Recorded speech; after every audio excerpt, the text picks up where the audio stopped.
Yeah, at last. Is the network At networking today? last. Are we good? We are live. Nice. At least I'm good.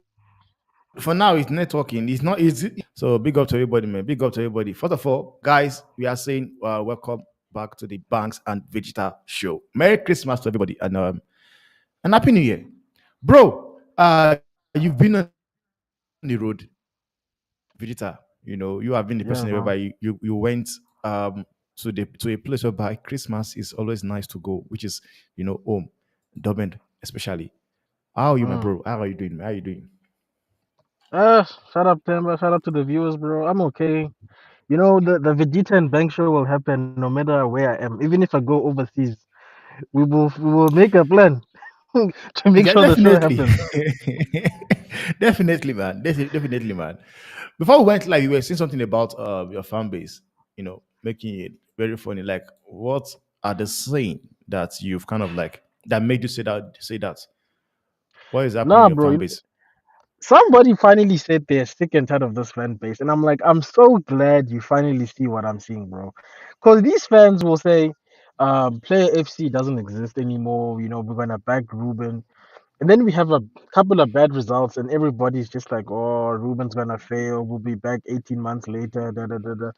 I'm like, bro, do these fans want to succeed, bro? What is wrong with these guys, bro? Do they not see the criminals that are playing on that field?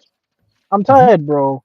Like all I see is 11 people in orange overalls. Okay, in South Africa, criminals wear orange overalls for people who Yeah, are confused. yeah, yeah, All I yeah. see is people with orange overalls on that pitch, and these fans act like Ruben was supposed to come in and fix things now. Oh, we're still 13th. We should have kept Ten Hag. I'm like, guys, are you serious? Is this what we're doing right now? Honestly, man, it's just crazy, man.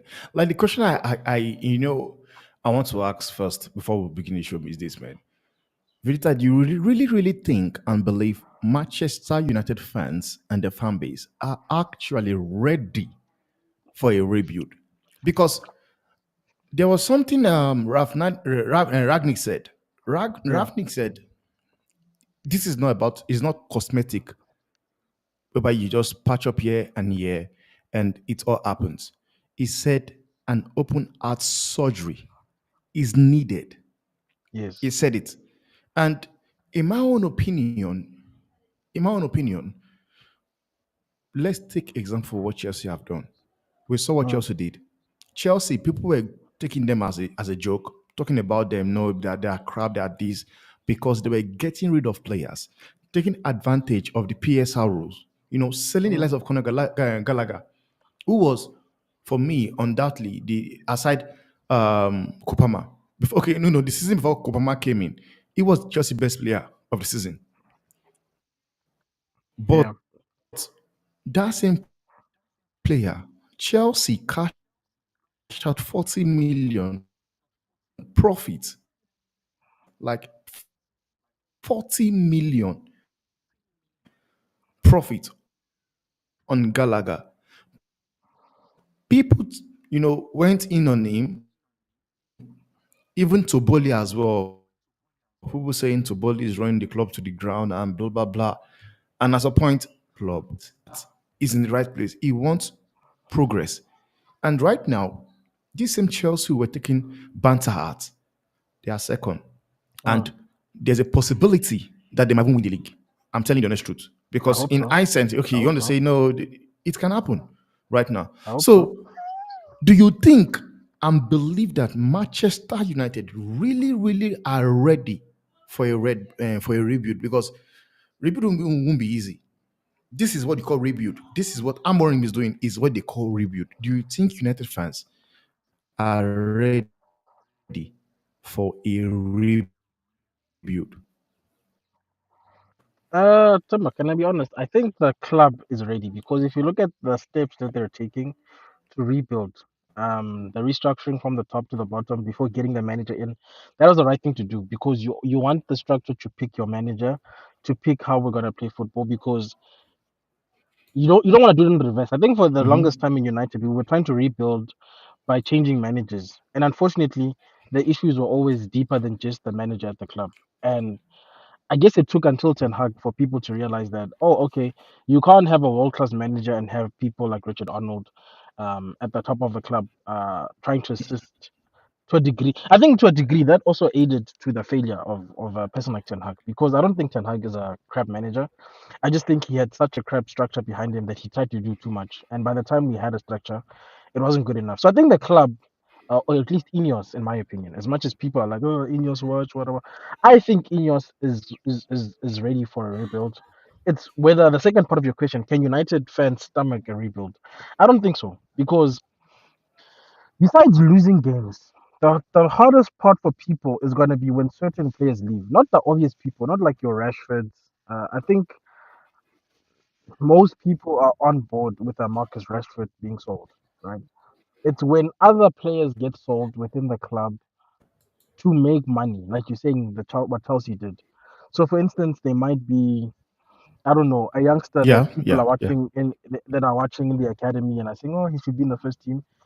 They might look at it and say, no, we don't want to keep him in the first team. He's not good Hmm. enough. We're gonna sell him to make money to build the squad.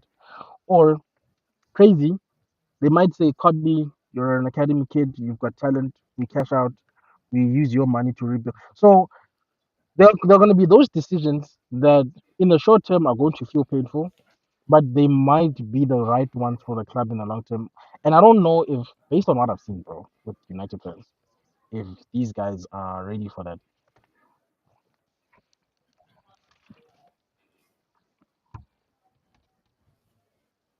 Yep, still there.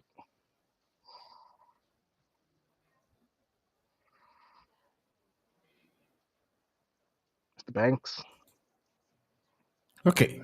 Okay. And um, what was the biggest mistake Sajim made? The biggest mistake, Jim,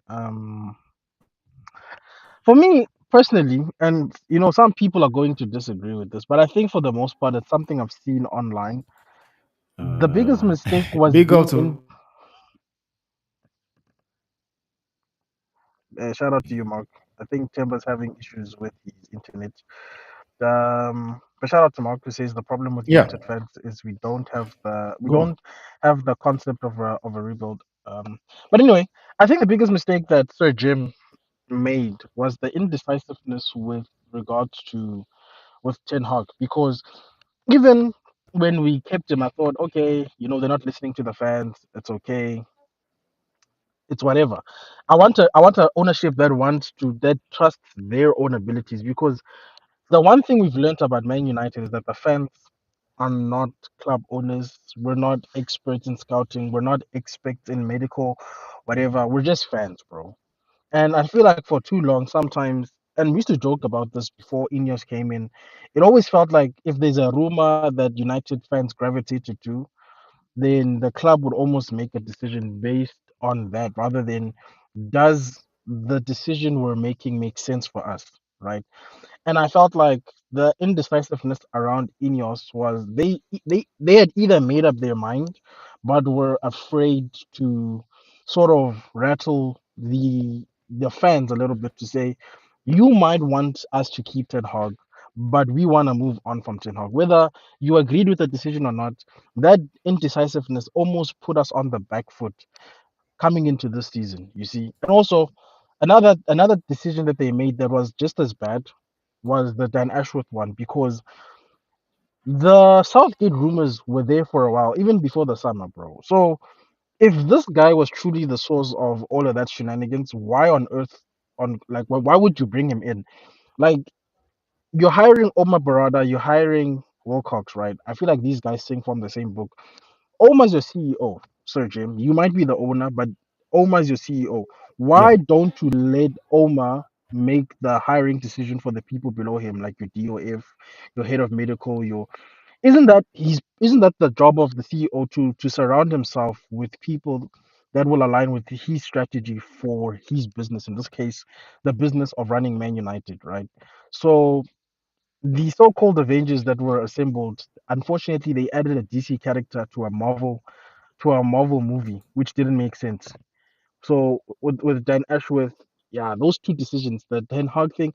But like, I'm not mad at it though. Like, I always knew that these guys were gonna make mistakes because this isn't Nice, it's Man United, bro. And they're doing something that nobody up until now has succeeded to do, which is to make us successful post Fergie. So for people to think that these guys were not going to make mistakes and this is not going to be a painful process of just tearing everything down to build it back up, then people are crazy, bro. And I think that's the part that United fans are going to struggle to stomach is the fact that we have to shake the very foundations of what we've become over the last decade in order to build on something that makes sense. Essentially, in my opinion, I see Temba is still struggling. So I'll just look at some of the comments here. Mark says Temba's internet is overheating. Yeah, the internet that side is not looking good. Mark also says I agree with Vegeta. Hopefully I'm making sense, Mark. Because I've given myself a lot of time to think about this whole rebuild thing, and even though people said, okay, we're gonna rebuild with Ineos, I don't think people were mentally prepared because you can tell from the results that people are still blaming all of the wrong things, bro. Because personally, I like the structure we have for whatever people may say. I like Ruben as a manager. The players are still the element that hasn't dramatically changed at the football club. So United fans already are panicking. I don't know. That's just me. Let me read this one, Timber. It says you. I'm gonna assume you're saying you know why I don't blame Ten Hag. We concede more goals from set pieces than we did over 30 games with him in the last 10. Yeah, I mean that's true. That's true. And I don't know. Do we still have the same set piece guy? Because that guy's also a criminal, to be honest. That set piece coach guy. No, Because you can't watch the same goals go in and you do nothing. no, I think Ruben came with his own. He came with his own guy. I think Ruben came with his own people though. I'm not really sure though. But one thing again I'll say is that conceding goals, yeah, I think so. This I will say I would not really blame Tenaga as well because it's the fact that Ruben forgets that there are few guys whereby when it comes to set piece, you are sure they can save you when it comes to set piece. And one of them is Casemiro. And Casemiro have not been playing. And He Harry has not been Maguire. playing. And Harry So Maguire. that's one thing I would say. And win now for the future. Yeah, but crying because we don't have finished articles players. And I agree to that because which is why I asked, are they ready for a rebuild? Mark said, it seems they don't really know the concept of what a rebuild is all about. The rebuild is what we are seeing right now, whereby even Amorim said it when they won the game against Everton 4-0. He said it. Storms are still gonna come because people were already getting with that up about them beating Everton 4-0. They were like going to the top four, this and that. Ruben said no, the storm is still going to come. And let me just check real quick what Stephanie said here. Stephanie said something very important.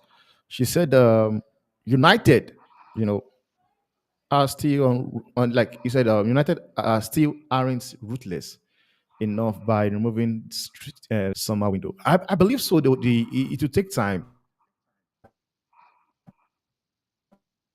because some of these players are not just easy. You cannot just get rid Can of I them just say something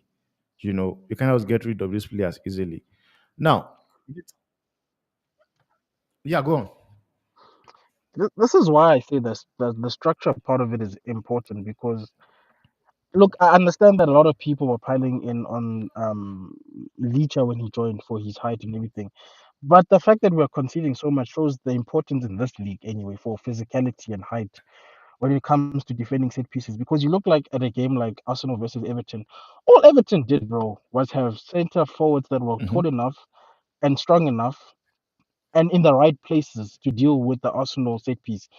Our guys, bro, in the back, if you Yeah. if you don't have physicality, we're getting exposed, bro, and that just comes down to a wishy-washy, all over the place footballing strategy. That's why when people are just like, I expected Ineos to do more with this time, I'm like, guys, you're crazy, bro. Like, how many summers of, I don't know, man, like stupidness have we've had since Sir Alex? Never mind the three that we've just had with our last manager, because some of these guys on paper might be good players, but they might not be the best players for what we're supposed to be doing right now, as a club for this league. Because it just feels like we need to give whatever these people are doing time. I don't know if I'm making sense. I'm not saying that all of these players must go, they are failures, but I'm just saying some of them, in hindsight, as a collective, are not good for what we're trying to do for this league. And then maybe some of them were mistakes, and these are some of the things I'm just saying. I'm just putting it out there. I just feel like these are some of the things that people are gonna see change, and they'll be like, this player, why are we getting rid of this player? And now you're gonna be shocked. Is all I'm saying. And people must accept that thing, because you can't say we're in a rebuild, and then when your player that you thought was good for us gets sold, you want to cry. Like, people have to emotionally detach from the players, because we need to build a squad as a whole. Because for me, it doesn't matter if Ahmad is starting on the right or Anthony. It's supposed to be whatever is best for us in the present time we're playing a football match, right? Whether it's Anthony or Ahmad, it shouldn't matter. There should be a good enough squad that either way, when you're swapping players, it's business as usual, bro. Like, Ruben should be able to do his job, because what happens is that if you've got people that you are wanting to keep for whatever reasons that you have, and then the manager benches them, you get angry at the manager. But isn't the manager's job to manage this squad as a whole, not the starting 11? You can't be a successful football club with just 11 players. It's impossible. You have to have 22 players who are ready and fit to come on at any time. And people shouldn't feel comfortable. I think that's the tragic story of Marcus Rashford. For the longest time, we made that guy comfortable there, the left wing timber. Like, when was the last time we bought a left winger? Let's be honest, at this club. When was the last Man, time? So it's this guy crazy. felt like, oh, he's the be all and end all. Then now we bench him. I'm ready for a new challenge, brother. This is the first time in I don't know how long you are being benched back to back, and the first thing you say is, "I'm ready for a new challenge." Already you are showing that you shouldn't be here. You are already selling yourself by saying such nonsense instead of trying to do the right thing and working hard, bro. Like, I don't understand, and that's why I'm saying we should always have two players. And this is something that fans used to fight us on. Tim. I don't remember if you remember in streams. Whenever we Yeah. used to say, when people used to say, "But what about Rasmus Hoyland's development?" I'm like, bro, what about it, bro? Does it hurt to have two strikers that are good, or three strikers that are good? Since when must we only have one player in a position that's good, and that's fine just for their development? What kind of development is this, brother? So I think also the fans are the problem. They need to change their mindset a little bit and ask themselves, what are you willing to do to win the league, bro?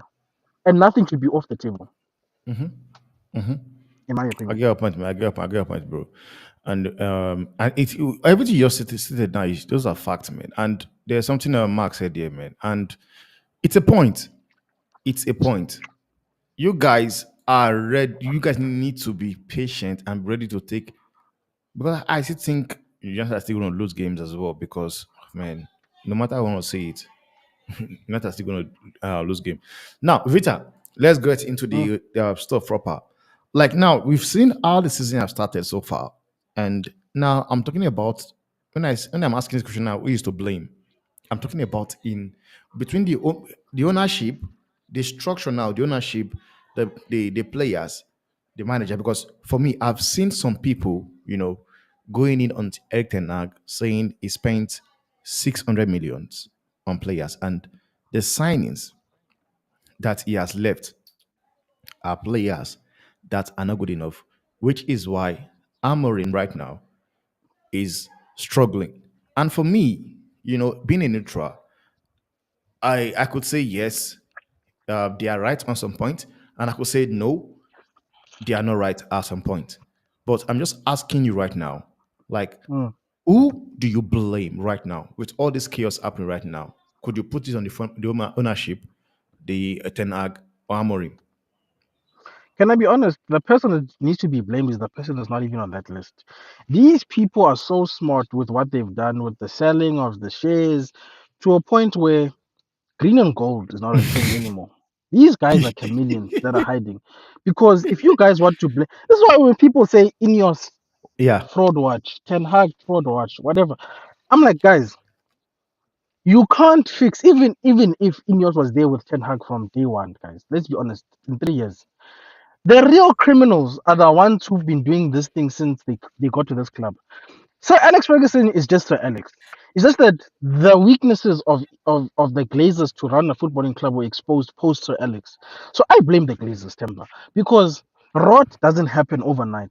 Rot is accumulated over time.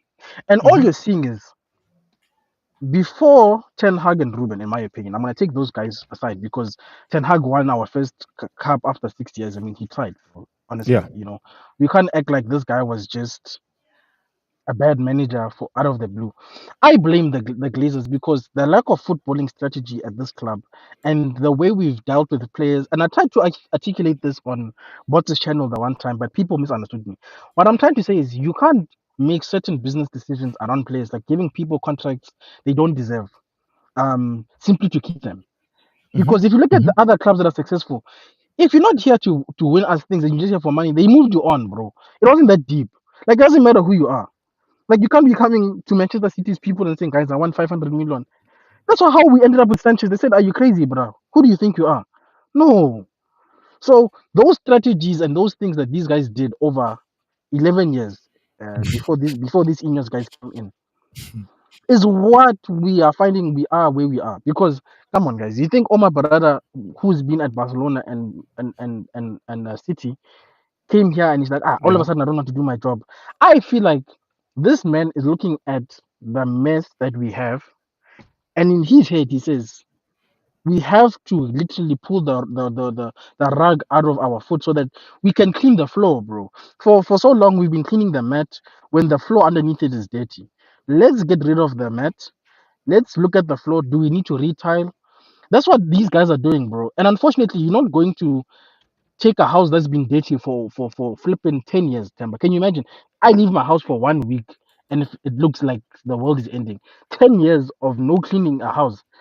And you think people are just gonna come in with a vacuum cleaner and finish it today? No, bro. Hmm. The people I blame Glazers, bro. I don't care what people say. People can say, yeah, but Ineos did this. Yeah, but I'm like, guys, if you guys were really that angry with the Glazers, these guys wouldn't be here. You allowed them Yeah. to do this nonsense underneath your watch. Yeah. You allowed them. Now all of a sudden Ineos is trying something. They at least them they move fast, Chamba. You know what? Yeah. Irrespective of what people say, they make a mistake. They say, "Damn it, we made a mistake," and they move fast.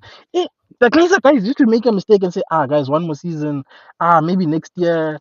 Let's extend the contract to protect people's value. I mean, that's how we ended up with the Phil Jones on a contract not playing, Martial Man, it's injured, crazy. extending, Luke Shaw extending, sort of letting him go with his injuries. Those are things that the Glazers did, guys, and those things have allowed people to just get contracts out of the blue. Next thing. Now, even Bruno's feeling left out. He's saying, guys, Rashford is on 325. What about me? Now we're giving Yeah. Bruno contract. Look, Bruno now. You know what I'm saying? Yeah. I'm not saying that Yeah. Bruno didn't have the right to do that because he contributed, but I don't think anybody should be more than 200 grand, is my point. But we've ran Hmm. the club in such a way that we've got very bad or subpar players on very big wages. Like, why would you get Anthony there at Ajax with like below 100K and then you put him on 200K? What's wrong with you? You see what I'm saying? These are the things that Glazers did.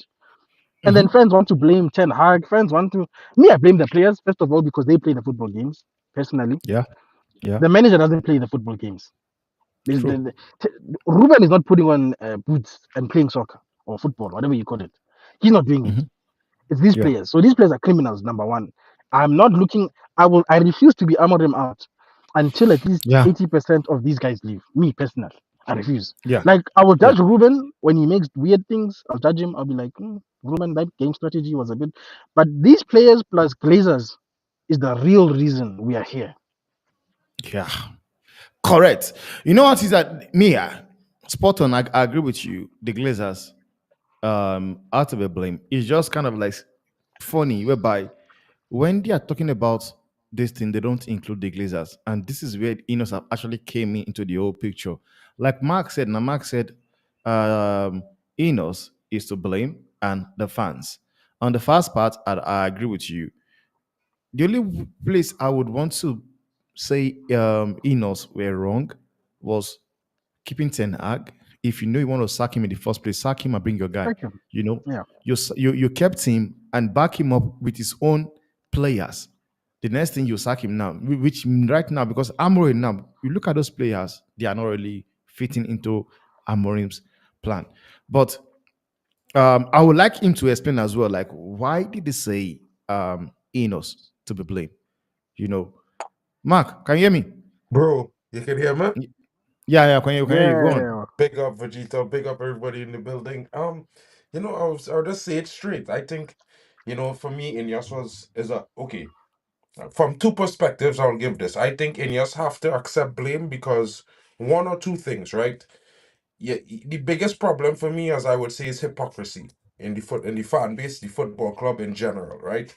We can't Mhm. be in a crisis for money, sacking 250 people, increasing ticket prices, saying that we need to cut wages, cut spending, but waste 30 million, bro.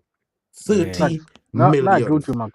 I agree You with you, Mark. understand? So Yeah. for me, no, I'm not too mad at them. I think the business they did this summer was pretty decent. And the reason why I would say that is because let's just be real. If we have 4 out of the 5 players they buy adaptable to the profile of what we need, whether it was Amarim or Ten Hag. That is my opinion on those players we bought. So that was a good summer transfers. Now, Dan Ashworth, it was a bad decision from jump because Yep. first and foremost we was cost cutting and you wait 6 months rather than getting guys who are available and ready now. For me the biggest problem with that is it's not that they wasn't trying to get the best guy, it's the fact that they made this guy seem like he was the almighty, the second coming of amazing, you know Mm, and I'm with you, Mark.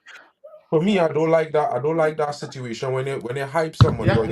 You put someone in a situation like, oh, yo, what gonna Temba, December? Temba, mute yourself, December, mute Temba. your mic, bro. All right.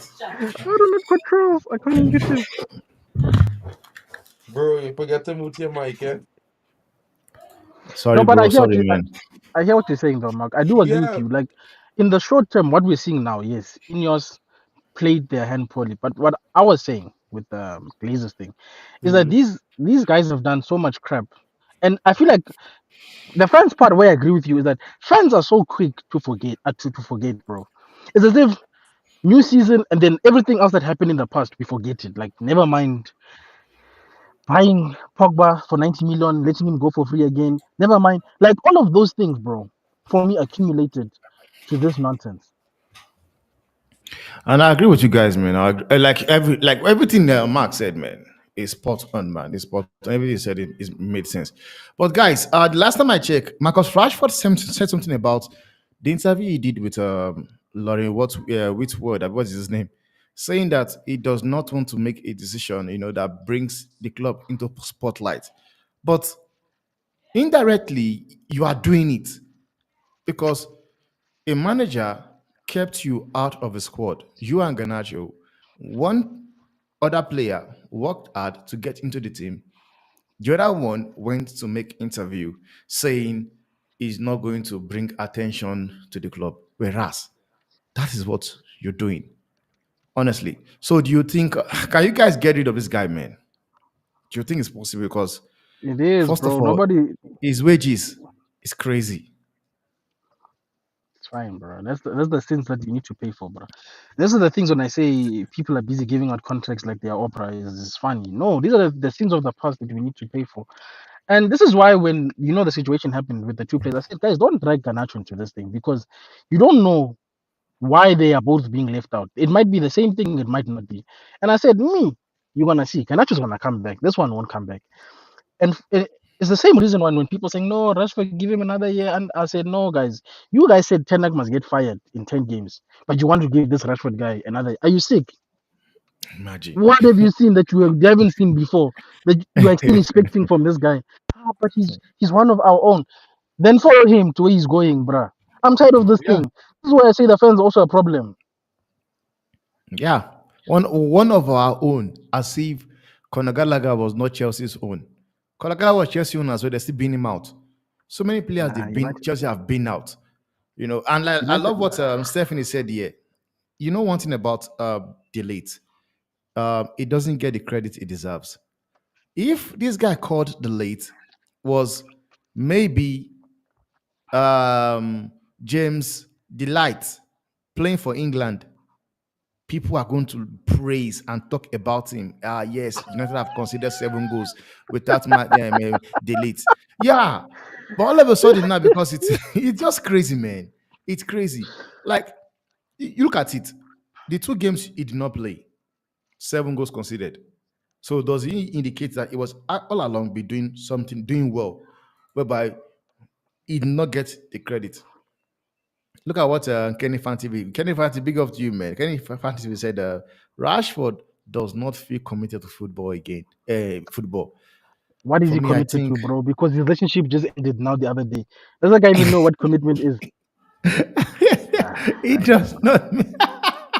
that guy needs Oh, help, man. wait. The new relationship right now have also Is ended. is finished, bro. I saw it there. They're like it's Man. over now already. I'm like, look at this guy, but this is why stability is important. But Yo, anyway, I yo, want to yo, hear yo, from Mark. yo. Listen, I Yeah. see one thing I would say is this, right? This is one thing as Amanda's trying to stay away from. Is he criticizing players on their personal life? I feel like we are all human beings. We're prone to making mistakes. Nobody's better than anybody. And while we might not make some of the mistakes they make, we can't judge them based on the fact that they you know what I mean? Just because they have money, they're supposed to be better human beings than we are, you know? But what I would Man, say is I hear you, bro. Rashford earned whatever happened coming his way. That's based on his own doing, bro. Nobody can't walk into into a doorway of opportunity other than yourself. You have to take responsibility for all your actions. You could blame people. Maybe somebody should have helped you or said something differently. But at the reality of the end of the day, at 27 years old, starting in the first team for 9.5 seasons now, it's not looking like you have matured or learned anything.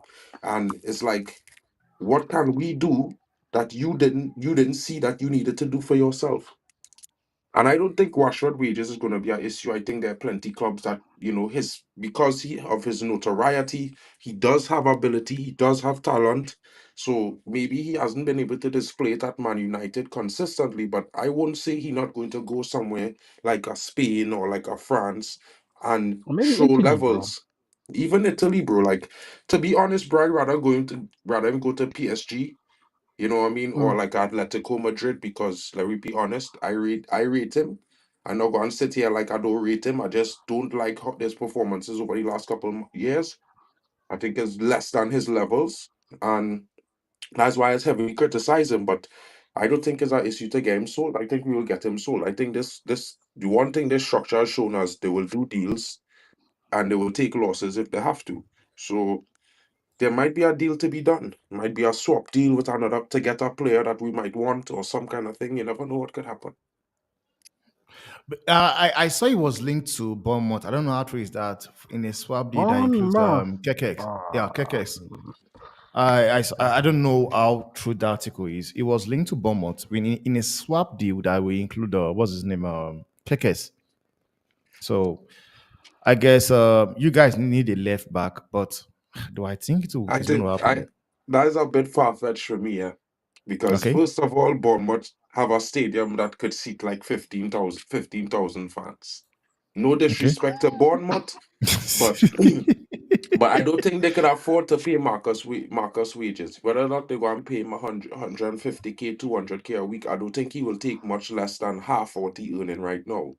And Bournemouth, come on, they will have to do a lot better to get Marcus Rashford. I mean, you know, I could see him. I could see one or two Premier League teams being interested. Maybe like To be honest, I could see Tottenham Hotspurs being interested. I could I think even the Arsenal see one is real, bro. I'm not the gonna lie. Arsenal one might be real, but I don't think he will go to Arsenal. Like as much as we will say that he might, he will be up for a new move or whatever, but he certain man them there's a Manchester fan and they know about certain things. And just like Ronaldo, I don't think like Ronaldo would never go to a rival in the same league. I don't think even if we didn't buy Ronaldo, he would actually go to Man City. That's just me. You understand? So Yeah. Yeah. I feel like unless they pay him ridiculous wages, which I don't think Arsenal will do, he will go Mm-hmm. abroad. Mm-hmm. Well, yeah, Yeah. we have to wait. We have to wait and see, man. We have to wait and see. I think it's Manchester gone now City, in the man. winter. Yeah. Inter. In the winter now. I think it's gonna get Okay, sold okay, now. okay, okay, okay, okay, okay, okay. Man City, they lost to again as usual. You know, these guys are just, they are dishing out 3 points. It seems Pep now is not this new Father Christmas Santa Claus. Busy, you score 2 goals, you get 3 points free. That's crazy. I saw that. Yeah, I want to die with laugh, man. What do you guys really think is wrong with that team, man? Honestly, because at this point now, that statement of Rodri is just, man, crazy to me, man. You can't tell me one player is out injured and all of a sudden the whole team is crap. What is the problem? Is it that the 1-1, I mean, it's not 1-1-5 anymore. Now it's 130 charges. Is it not playing into the mindset of the players or what? Because I don't Mike, you wanna go understand. first? Or do Well, I do I need to go? I'm gonna go first now because yeah, I just had for me it's not that I don't know how to explain this one, but okay. I don't rate Pep that much, but don't let that be. Not because I don't rate Pep means that I think he's shit or anything, or that's why they're shit. But Yeah. realistically, I feel like the team, the aging, they need more life in them. And right now, Pep probably underestimated this league this season, because I Yeah. feel like he assumed that okay, he had enough with bringing back Gundogan, he was secured. I feel Mm-hmm. like he was a little bit too overconfident, and I feel like the players become a little bit complacent because they feel like the hype that Man City has been getting is like no matter what they do, they will walk the league. And Mm-hmm. I just felt like ever since they won the treble, they have been in a steady decline. I don't know what other fans might think. They might have won the league last season, but they have been in a steady decline. They haven't performed as well in the Champions League. They haven't performed as well domestically since winning the treble. And it shows if you look at the losses last season and draws, they already exceed that this season already. It's the first Man. time in history Pep lose 10 games, bro, and four in a row. Five in a Man. row, as a matter of fact. So for me, it's like I just look at it like a situation. All clubs just go through problems. Players just have bad form sometimes, and bad form and problems in the club. And a manager that a little bit complacent is show. And we see that at Man United last season. You understand? We had injuries. We had players in bad form. We had players who was doing madness, and we had a manager that was a little bit complacent to the fact that he should have just stick to his system and burn everybody, bro. Right? Mm-hmm. So we see the effects of that last season. Man City going through it this season. Klopp was doing it in our first season. You understand? It's the same Mm. thing with the first season with Chelsea. Graham Potter do the same thing. So for me, I looking at it like we have seen this before. We just didn't expect it to be Man City. But for people like me who don't really rate Pep, not they wouldn't rule out anything because I honestly didn't put Man City in a top 4 spot this season in my predictions. I thought Man City would have dropped out. Wow. Yo, Are okay. you serious? Yeah, bro. If you go back and check the predictions, I predicted Man City finishing fifth or sixth. I predicted United in Man, fourth. That's a genius that's prediction, that's bro. That's mad, okay. man. Honestly, that's crazy, Mark, man. Because one thing is that coming into the season, you ask anybody top four, they tell you Man City are still gonna win the Yeah, league. bro. Man City are still gonna win the league. Man. Then Mark, now you saying you called it out. Well, Bro, that's big on I you. actually had put United in a higher position. I put United in third. I had actually put Arsenal to win the league. Liverpool, I put Arsenal, Liverpool, United, and I think it was Newcastle. Okay. I think I put in fourth. And I only did that because I thought that, okay, with the signings we got this summer, I was especially excited about that. I thought, with the players we have that would have come back into fitness, we'd have pick up our run of wins now. Like I thought in this first 20 games, we'd have at least 15 wins, you know? Mm-hmm. But it's Mm-hmm. not, Mm-hmm. that's not the case. I was wrong. Yeah. So at the same time, I drop United favor, but I never raise Man City because for me, when I watch every last season, every time they lose Rodri, they were shit. And for me, for a big team like Man City, who have the best squad in the English Premier League, they shouldn't be shit without one player. And I Yeah, mean, we was ponging Ten Hag last season. I was defending him when we lose The certain whole players, and I was like, season, look, bro. when we lose some of those players, our team wasn't performing, and we are not on the level of Man City. We don't have the squad that Man City have. So I don't understand why it wasn't an excuse for Ten Hag, but it's an excuse for Pep.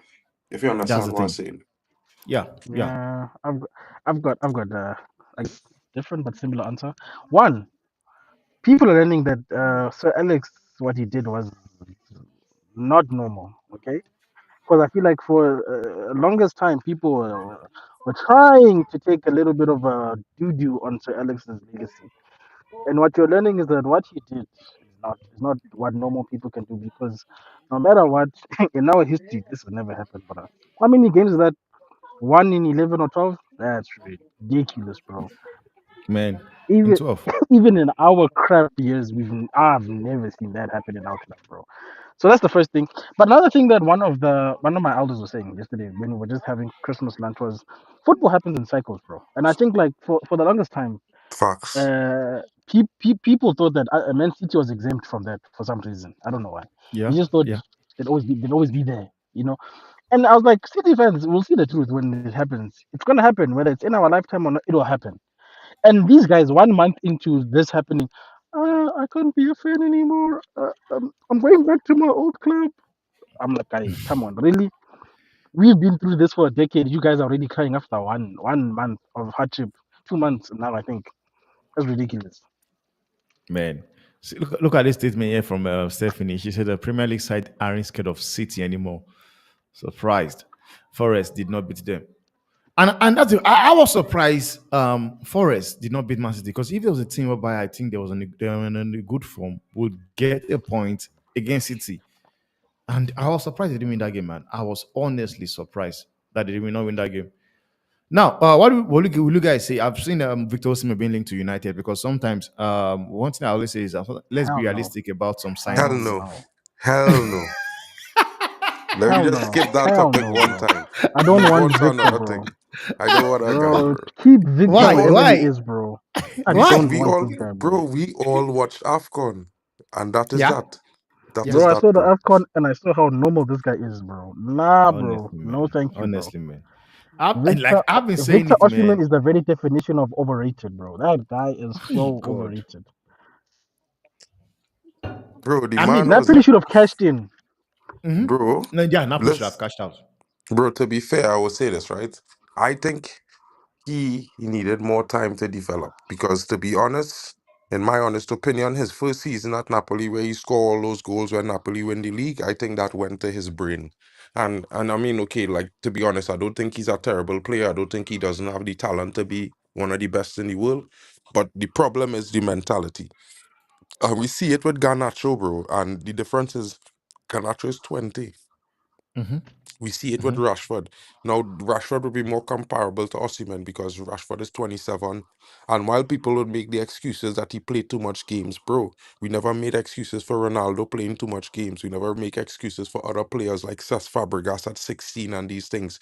So all these kind of madman thing, I think at the end of the day, we have to look at it like this. Just as much as managers have a responsibility to develop players when they're young and they're breaking into a big team, I think players have a responsibility themselves for their own career, for how the Yeah. direction that the career grow. And we can't keep blaming managers and making excuses for players playing too much games as why they're not playing well. Because realistically, why we have academies, why it is they want to play football. I mean, let me put it like this: if we could have the argument that Ahmad should be starting week in week out, then who's to say that most fans not expecting this brother to play 60 games a season? You understand? And for me, it's not about that. Of course, we should have our starting 11, but that Hmm. starting 11, I only really and truly expect them to play 35 to 40 games. The rest of games, I expect to be have rotation and substitutes coming to feature to keep these guys fresh. No, we need us. This is why I keep saying we need a squad. That's why I will never say, well, okay, Ahmad should be starting. Garnacho is shit. Why he starting over Ahmad? brother, we need them two brothers to develop. There are different stages in development. One, and two, I feel like they play different positions, and we realistically need to understand that the team is more important than the individual. And no matter how good Ahmad is, we still need more.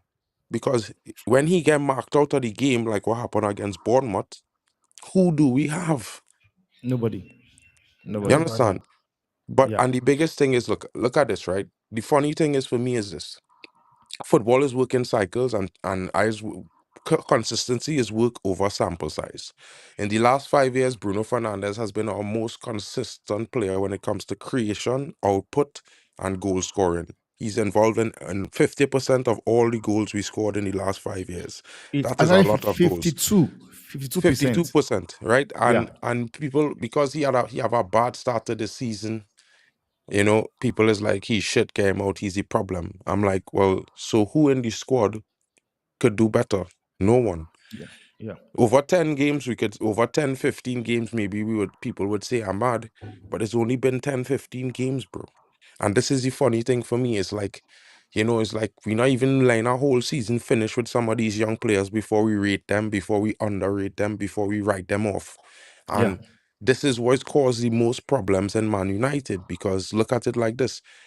What a player, if after 5, 10 games, a player on top is the best in the team, what does he have to show again after that? Hmm. It have 25 or 30 more games for the season. He's already the best player. Start him every game. What does he have Yeah. to show for the rest of those 30 games? I would say nothing. I do agree with you, man, because one thing is this, man. If there's something I've been saying lately, Dalo is crap. He's not good enough. Get him out.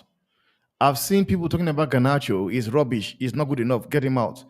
And I asked myself a question. I say, but this guy called Ganacho right now, at some point in United season, he was actually the one creating the goals. He has been the one scoring at some point. This is why he have over 100 games for United already. And he's 20. He has played over 100 games already. Now, Ganacho is rubbish. Get him out of here. All of a sudden, because Ahmad now is playing, Ahmad is not getting a kind of like chance he should have been getting right from time. Whereby I think he's a good player. I believe he's a good player. But Yeah, this narrative of people now saying, yeah, he's the best thing in our team, like he's the only one that can do everything. And now a player that have been doing it for you guys all of a sudden because he's having a bad season or a bad form of season now is rubbish. Get him out. Dalo is nonsense. I'll be like, but guys, let's come to think about it. Dalo is playing off his position. He has played more games. Initially, it used to be Bruno that had played more games across Europe, but right now it's Dalo because Bruno have had the chance to even relax when he got suspended. Now, that is guy is playing too many games, but because now people there are people that families that like Ganacho and there are people that like Ahmad. They think Ahmad is the best thing, and all of a sudden, the people that likes Ahmad says Ganacho is rubbish. It should be sold. And I believe if you want to sell Garnacho, I believe there are clubs out there that will come for him. But you see what Artists, that statement, you see that statement, Temba, is the problem. Is the fact that United fans, we I don't know, bro. I don't look at other fan bases doing this, but anyway, maybe I don't watch enough content. We like to pin our players against each other because we've got those biases, which that will happen, bro. Everybody's gonna have a favorite player, but the problem I have is that it's getting to a point where we're almost putting player versus player within the same footballing club, which makes no sense to me. I would rather have two. Yeah, it's good to have two players that are good, and they can solve that problem for me. I'm a United fan. yeah, I'm not an Ahmad fan. Those ones must sort it out. Who's gonna be who by their performances. But United fans are so extreme that you almost get offended when your player is out of form and they need to drop them. But it's like, but what do you care about the most? Is it us being good or is it your player being good? You get I don't know if I'm making sense, guys. I'm not trying to yeah, say yeah, yeah, like yeah. I you can't understand you. have a favorite play. You can't have a favorite player, but the way we almost play, my play is better than yours as a fan base is it's disturbing, man. Because like Mark said, bro, having a starting 11, fine, that's one thing, but you still need to have a squad, bro. And sometimes what it means is that your player during the season might have a dip in form. It's okay. It's not the end of the world. Don't get angry now when we are playing another player who's also equally now trying to do their own thing. It's good, bro. Let everybody be firing on all cylinders because you can see what it looks like when everybody is not in form. Yeah. That's the other side of it. When nobody is playing good. So me, I'd rather just have 22 people who at any given time can play for us. Yeah. That's 100. what I'm saying. Yeah. Bro, it's like it's I don't even know why we should be having this conversation. I feel like it should be normal. It should be precise. It should be the answer all the time. It's like why are we as a fan, people to wonder why Garnacho liking these posts and all these kind of things and why he not performing well. Brother, if you when you look at young players, everybody have an ego, right? Now I'm Mm-hmm. not saying that Mm-hmm. our players don't have an ego or shouldn't have an ego. I'm just saying, think about it like this. If you over last season had a breakout season, you had like almost 20 G to the team, although we didn't perform well, you score some big goals, you win a Puskas award. Nobody is crying like you are the next best thing. I mean, not that they should, but the biggest problem is that with when it comes to Ahmad played one game last season and scored one. Well, he played 2 games or 3 games last season and scored 1 goal. And after that, he is the answer, the second coming of Jesu to the world. No, I'm being honest, bro. No, I'm being honest. Yeah. And Yeah. Yeah. understand the narrative that creating when it have players who would probably look at that and be like, wait, I may not have that consistency of performance or style, but I contributed a lot to this team. And everybody just on my shoulders for the mistakes I making. They're not even, it's like I get praise, but now I just getting fight down. And this is Mm-hmm. the problem that I have with the fan base because at the same time, as a United fan, so I can't even say I'm not doing it because regardless of what, when I go out, when you will look at me, they're looking at a United fan. And if United fans screaming Garnacho is rubbish, I am part of the accomplice. I'm an accomplice because I am a United fan. Now, the biggest thing is that why does it have to be one or the other? Just like Vegeta said, we should be glad to have players that could come in, do things differently because if everybody did the same thing, bro, it would be boring to watch. Like every player can't accept balls into feet. The team will never move forward, bro. You know what I mean? We Yeah. have to Yeah. have differences. This is why it's called a team. It needs different players of different styles, of different thinkings that come together and make each other better. And this is the only thing I could say to that. And to be fair, bro, I feel like unless United fans realize that we are part of the problem and not part of the solution currently, then we'll Mm-hmm. still be the part of the We're problem gonna, yeah. because realistically, bro, and I'm gonna say this like this, I am probably part of the problem as well. It's because Same. my impact not that great, and I wish it was greater because realistically, bro, like we should be supporting the team. We're going through a down period in our rebuild, and yes, I know we all expect to win because we are Man United, but we are not that team right now, bro. We are just not that team. We should be expecting to win, lose, and draw whether we hope to win every week or not. Because realistically, this new manager, not even in the club for 3 months. He came in November. He barely here a month, bro. And we lost a couple games quick and fast. And people already finding issues with players. This one not good enough. That one. You can't say that within a month of playing one system, bro. Mm-hmm. Because because Amarim came in November on the 15th. Today's the 25th of December, bro. Mm-hmm. 30 Mm-hmm. Yeah. days the man here at the club. You Yeah. think the man ain't even here Yeah. 6 months and we done already saying these players can't play the system. That don't make sense to me. Can I Yeah. just say Yeah. though, the best thing about this whole situation is that Chamber and Marco on the same page, guys. This is a great thing. I am so happy for them. Who did not agree with Mark? Christmas in the air, bro. It's Christmas. It's Christmas. Well, bro, yeah, We're it's, finally united, Mark. We're like yeah, we're basically our namesake. I'm so happy. yeah. Now, I'm sure all of you saw that Madrid finished on top of the league for the year. Now, and this is why I was really, really worried because at some point when I'm, fuming, Marcus, I should relax, man. I should calm down, bro. And that was because I was not really happy that when Barcelona draws points, we fail to take opportunity and win game, go to the top. And people did not really see what I was saying because I was saying that Atletico Madrid also were also coming for the position. Right now, they sit on top of the league with 1 point, with a game in hand, like Madrid as well. So I just understand you guys see Damn. me right now. Yeah, I'm serious, honestly. Temba, like I Yeah. always tell man them, right? Damn. I just live my life in a certain way. You know, while the eras might change, certain and the one thing I will say about that is a big team is always going to be a big team. And while sometimes they will go through problems, that's normal. It is normal. It is totally normal. Like, bro, when you buy Mbappe, I tell you, bro, it's not going to go swimming. You was like, nah, this. I was like, bro, Mbappe coming into our squad, going to throw off your attack next season. Mm-hmm. Mm-hmm. Men them was like, nah, he going to just swim in. No, bro, it don't work so. It's the same thing with United squad, bro. We have a lot of players that in this squad that we kind of like Chelsea in a kind of moment, bro. You understand? Mm-hmm. Chelsea Mm-hmm. last season had a bunch of young players with talent who never played the Premier League together as a team. They get Mm-hmm. battered. They win, they get battered. United in a similar vein this season. Most of the players come in last season. Five of them, four of them is the average starters, and then it have a lot of new players and some old players. There's a new team, bro. And regardless if some of the players old or not, playing together with the players that they have currently in the starting lineup is new for them. So we go and lose, we go get battered, we will win games because the players have quality.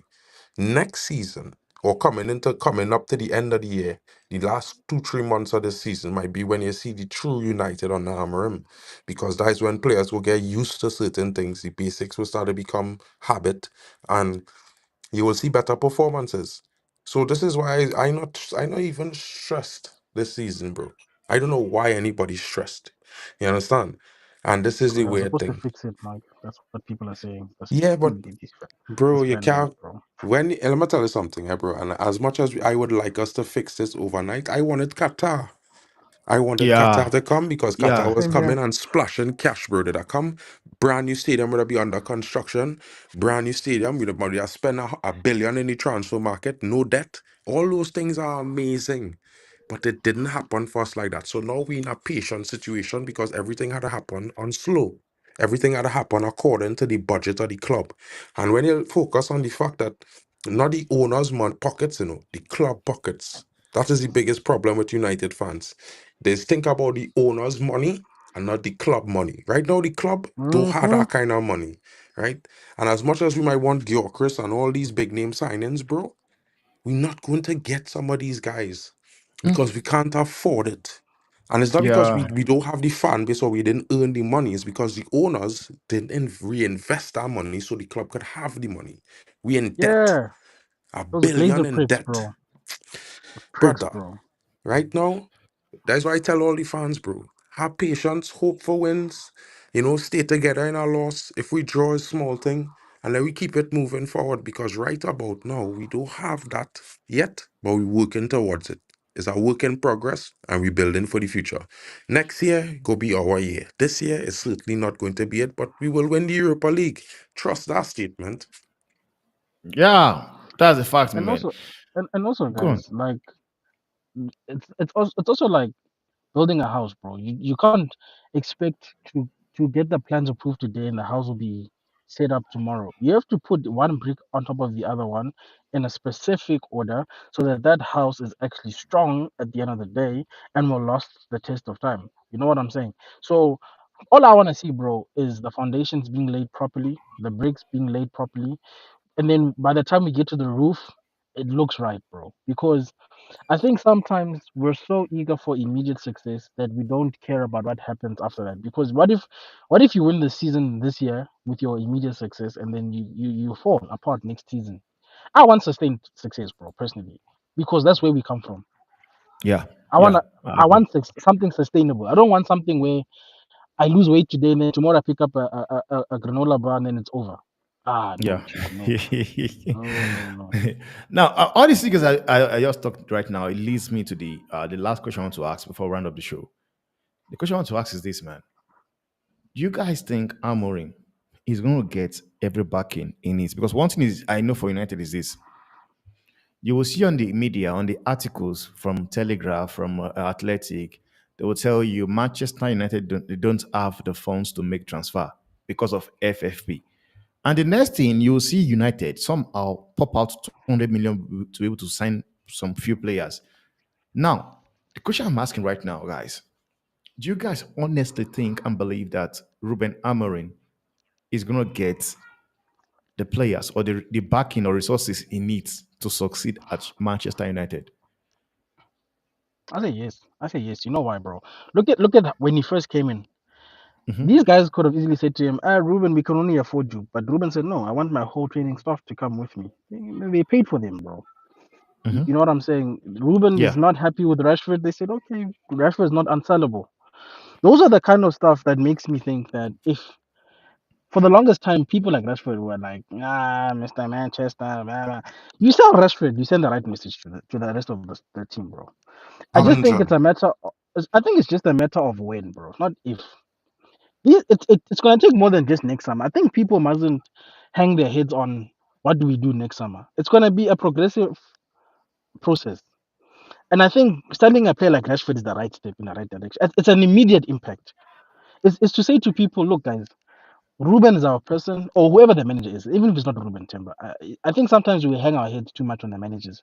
Ruben also still has to perform at the end of the day. But the one thing I'm getting from Ineos and the structure that we have in place is to say that we're going to look at the performances, and if you guys are not performing, we're getting rid of you. And that's the right message to send. So, yes, Ruben will get backed. These players, fundamentally, right, from this point moving forward, from the moment Ten Hag got fired, actually, they were going to be on their own. There's no more holding your hand when we are paying you 200 grand a week. It's done. It's finished. These guys have made it clear, abundantly clear, that we are going to track your performance. And if you're not performing, you're out. And the fact that these people have been willing to say, even in the winter, Temba, do you understand how ballsy that is to say that if somebody comes in the winter and says Hmm. money for Rashford, we are taking it. Not this Fact. thing of let's wait until the end of the season. Now, that tells me that these people's heads are in the right place. Now, whether you believe in Ineos or not, I can't help you. But from what I've seen so far, and this is maybe it's from the sample size I've seen Timber, and I gave you examples to show you why I think they'll back the manager. I think they'll back Ruben. And then once they've backed Ruben, it's in his hands at the end of the day. Yeah. Yeah. Okay. Mark, For me, what are you saying? I mean, look at this like this, right, guys? I look at it from a perspective that I feel like they have no choice but to back Ruben. I think that he will get his players. I just don't think that is the players that everybody expects. Like, okay, Facts. I expect to be shocked by some of the signings that we make in the January. I expect us to make at least two or three, right? We might have, but I don't think it's going to be those signings that are going to be 70, 60, 50 million. We might have one around that. You know what I mean? I think a lot of people expecting us to go get Gyökeres. I think if we do, it might be a summer move unless we sell Marcus Rashford in January. You know what I mean? So I think they will back him. They didn't back anyone over Rashford, which is very interesting to see that they're backing him over Rashford, which is great. I appreciate that. I like that for Amarim. I think the fact that they brought him in with the full coaching staff, which we have never done since Sir Alex, is bring our coach in with his coaching staff. Even Ten Hag didn't get that until this summer, and of course he was sacked in 6 weeks, so it didn't really make sense that we buy a coaching staff for him in any event. So all this strikes so that Amarim is the guy that Ineos want. So since he getting a lot of, in my opinion, he getting a lot of decisions in his direction. He is able to drop Rashford. He's able to play the formation he wants to play despite losses, despite whatever. And the management seems confident behind him.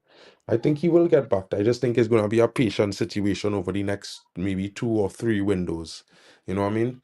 I don't think we'll have a big window this summer as well. I think it will be small. I think we'll probably get rid of three in total between January and summer. Maybe 5, 6 players will leave besides the players who contracts are ending, and maybe we'll bring in 5 players or 7 players in total, maybe more. But I'm not expecting a major thing because at the end of the day, we want us new stadium and we don't have the money. Yeah, agreed. Now, In how would you rate Amorim? The way he has actually in his first 30 days, like you said, Mark, the way he has been able to undo the pressure from the media, the Rashford saga, like how impressed are you with Amorim? Because I will not lie to you guys, man. Ole Gunnar Solskjaer said something about Rashford, and the next press conference he made, he was apologizing to Rashford. But right now, you see a manager whereby he comes in and says, Marcus Rashford wants to play. He wants to play, but it is my decision, like mine. And for me, that's a bold statement.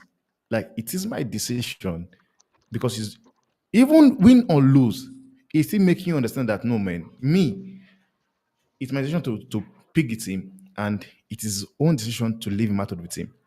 Like, and for Well, me, I think that's a big call, man. I think it's a big call, 100%, because we do know that Marcus Rashford is capable of scoring big goals in some big games. And the biggest thing is inconsistency with him. But we have seen, even last season, our biggest problem was inconsistency in attack, not creating chances, not relatively defending well. I mean, I think our defensive performances is look worse because we don't score goals. If we scored more goals, I don't think there's a bigger difference between our performances and Liverpool's. Because I've been watching a lot of Liverpool games. They be shit. 90% of the time, shit for the entire first half in most of the games. But get a goal by some move of one of the attackers, which they are very clinical. And I think Mhm. that's one of the biggest problems at United. So, and Marcus Rashford, my biggest reason for criticizing him is he is the senior in attack, and he is the most senior player at Man United in terms of being at the club in over the longest period of time, other than Luke Shaw. And well, Luke Shaw didn't start the season fit, so therefore all the responsibility to lead, I mean, in terms of attack, falls on Rashford. He playing with a young attack that need development. Everybody around him either just come into the league or new or young or still not the finished article. So you have to put them on your back and carry them. You've played with some of the greats like Cavani, Ronaldo, Ibrahimovic, and these guys. There's no excuse for Marcus Rashford because he always had senior players who are better than him to help him across the journey of his career, and he cannot do it for the youths that we have. So I don't think he has anyone else to blame but himself and his management team, because I think I think his management team, just like Jadon Sancho, are responsible for why they both are so shit at this point in their career. And people could say that Sancho has been impressing at Chelsea, but after having two back-to-back seasons, scoring 20 plus 20 goals and 20 assists, this is this is a shadow of what that potential was showing. You know what I mean? So for Mm. me, I look at it from the perspective where these two brothers need to look at their lives. They need to look at the people around them and realize that this is not working out. And maybe leaving United was the best thing for Jadon Sancho because he's a left winger who everybody thought was competing with Anthony on the right hand side for On the game right, time. bro. So Rashford might be the same, bro. And whether or not we like it or not, it might be the best for the club and for the player that he move on. And while I would want to see him succeed everything at United, because when he debuted, he wear number 19. That is the legend from my country, bro. Dwight York number. Yeah, that You know how Dwight big, York. brother. Men them don't know, bro. You see, when everybody's look at Marcus Rashford as MR10, and I just look at Marcus Rashford as the Dwight York of this era, but he never really lived up to full potential. So it's okay. We gave him enough chances. I'm not even stressed, bro. Like, I have favorite players in the team, and if they are sold, I am not going to be the one crying unless what comes in for the next 18 months don't do better. All right, all right. Now, did you think that this statement here is true because it came out yesterday by Mike Keegan saying Qatar still wants United. I They think still it's an want United. interesting thing. Yeah, they still do. I was telling men them about that the other day. And I told men that, listen, while Sir Jim won now, the war was never over. And the reason why I would say the war was never over is because when you have a minority stake in a company, and the company itself not performing well on the market space. Because if you look at all the things that hit it United, these are major things: rat drop-ins, the food problem with the chicken with salmonella, the amount of employees was fired based on the fact that we need to cut costs all over the place. These things for a reputable club like Man United is a shame. It's embarrassing. As a fan, I from the Caribbean, bro, and this is embarrassing on every level. You know what I mean? So for me, I don't think unless something improves drastically over the next 18 months, we could see another change in ownership. It could be a hostile takeover. You never know. Maybe the guy Yeah, is buying more of the shares just so that he can make some money if Yeah, this does come to fruition. he has 29.9%. He bought 2% more Yeah, shares the other day. he bought recently. Oh, that would make sense really. in terms of business. Yes. Wow. How Timber? Where have you been? He bought more shares, bro. And if this is the case, look, I feel Qatari. I, I was saying that the whole time, bro. Brother, When they uh, were linked to us, bro, I was like, I don't need this half stuff. I need the Glazers gone as in yesterday. No. Now, bro. bro, I I from a don't need oil no brokies, bro. I from a oil rich nation, bro. Trinidad is our oil producing nation, bro. So for me, getting Qatari, I know what it meant. It meant good life. All the Manchester fans would have be happy. We'd have get a brand new stadium, prices will stay cheap. You know what I mean? All these things, the good life. Why fans don't want that for ourselves? I don't understand. There Honestly, I should don't have know been why. nothing. The I don't moral know. high ground, bro. They want Forget to the I control don't the moral high high know. ground. ground, bro. Forget the moral high ground.